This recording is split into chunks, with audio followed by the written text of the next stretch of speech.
En este ejercicio queremos trazar la gráfica de la función f de x igual a menos x a la 2 menos 2x más 8. Si recordamos, los pasos necesarios para poder trazar la gráfica de una función cuadrática como esta son los siguientes. Primero, encontramos la intersección de la función con el eje x.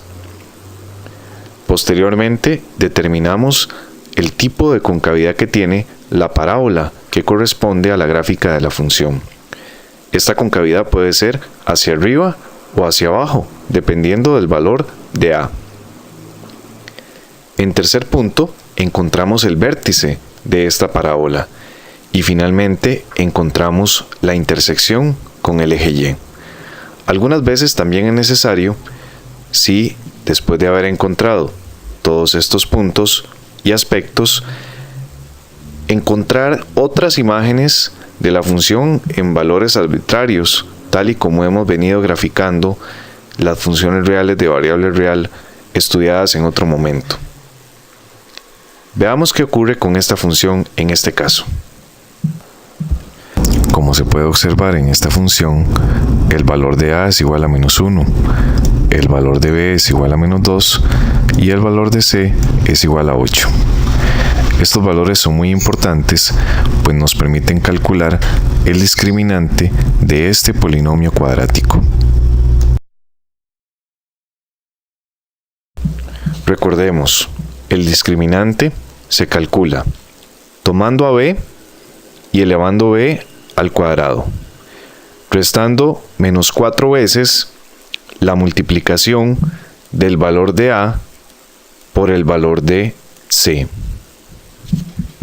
Para este ejemplo, el resultado que se obtiene es igual a 36.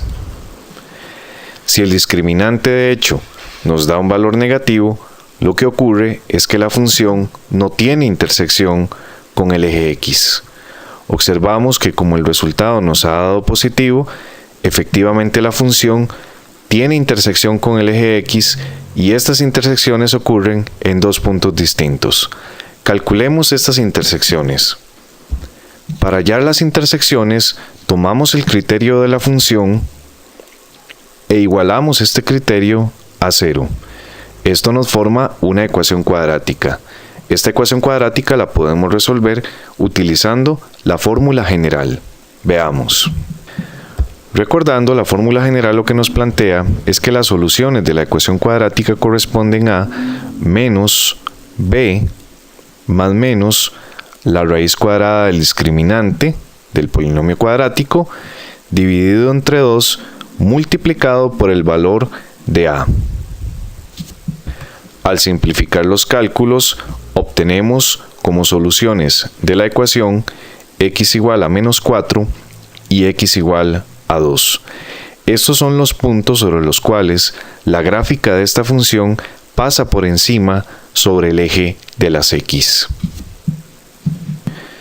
Analicemos ahora cuál es la concavidad de la parábola que representaría a esta función. En este caso el valor de a es menos 1, como ya lo hemos observado. Este valor es menor que 0. Si es menor que 0, lo que significa es que efectivamente la parábola es cóncava hacia abajo. Determinemos ahora el vértice de la función cuadrática. La fórmula para poder calcular el vértice de una función cuadrática es menos b entre 2 veces a como primera componente del vértice y menos el discriminante entre 4 veces a como segunda componente. Si sustituimos estos valores para la función dada, veamos lo que se obtiene. En este caso, el valor de b corresponde a menos 2, el valor de a corresponde a menos 1, ya habíamos calculado que el discriminante es igual a 36 y por lo tanto el vértice se reduce al par ordenado menos 1,9. Este es el vértice de nuestra parábola cóncava hacia abajo. Finalmente determinamos la intersección de esta función con respecto al eje y. Sabemos que esta intersección se calcula mediante la fórmula 0,c, siendo c, para este caso, el valor de 8.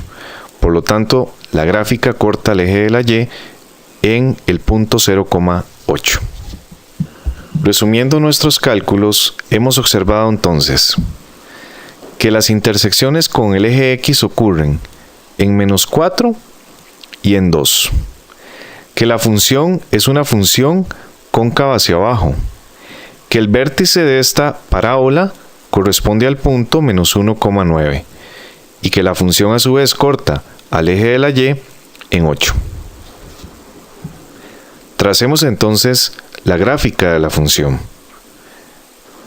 Lo primero que se hace para poder trazar la gráfica de la función es representar los puntos de intersección con el eje X, en este caso, -4 y 2. Posteriormente, dibujamos el vértice de la función, que corresponde al punto -1, 9. Luego, lo que hacemos es dibujar el punto de intersección de la función con respecto al eje Y, que es el punto 0, 8. Sería este punto. Finalmente, si con estos puntos y entendiendo la orientación que lleva la parábola podemos trazarla, entonces iniciamos el trazo de la figura. La parábola pasa por el punto -4,0 y continúa creciendo hasta llegar a su vértice, que corresponde al punto -1,9. Ya en este punto, la parábola cambia su monotonía, entonces comienza a decrecer, pasando por el punto 0,8, que es la intersección con el eje Y, finalmente pasando por el punto 2,0, que es la otra intersección con respecto al eje de las X. Esta recta, X igual a -1, es el eje de simetría de esta parábola. Algunas veces podría ocurrir que, representando las intersecciones con el eje X, si es que existen, y con el eje Y, además de entendiendo el tipo de concavidad que tiene la función cuadrática, no sea posible trazar el dibujo de la parábola. En ese tipo de casos, lo que debemos hacer es construir una tabla de valores.